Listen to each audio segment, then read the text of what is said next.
Saighdiúir Stáin, Cuigar is fithe có, a bhí ina gcónaí uair a bháin I Mosca. Dratharcha a bheith an dram fad, mar bhí an tain spúnóg a bháin mar bháthar acu. Seasadar gunna gúilean códíreach le cúáile, dearg agus goram da a gasóige, agus bhí si an galánta. Ba é céad rud daríodar an saoil nuair a buinnic an ceann den bhosca ná na focail Saighdiúir Stáin. Garsún beag a dúirt iad, agus é ag léimrig le háthas mar ba é lá brethe agus fuair sé na Saighdiúir mar bhrontanas. Ba bhar céile iad go léir ach éon duine a bháin. Is ba é siúd an duine deirg a dhéanaic. Ní raibh a ggóthain Stáin ann chun é chríochnú sa ceart.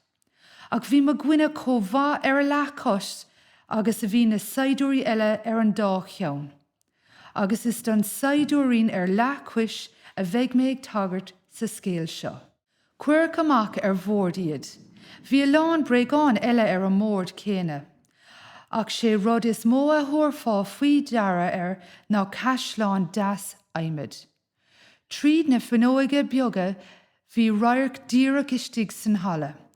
Las muid an caisleán bhí crín beaga timpeall scáthán bhig. Loch Maria a bheith an scáthán agus bhí éalaí céiricha snámh an loch agus a scáil le feiscint futhú san uisce. Ach bé an rud ba dhéise dá raibh ann an chalín beag glóite a bhí na seasamh ag doras an cuisleáin. De fá péir dhéanach í siúd, agus bhí gúna den siada is mína orthaí, agus ribín goram timpeall Agus I lár an ribín bhí rós airgid, cób mór lena haig fad.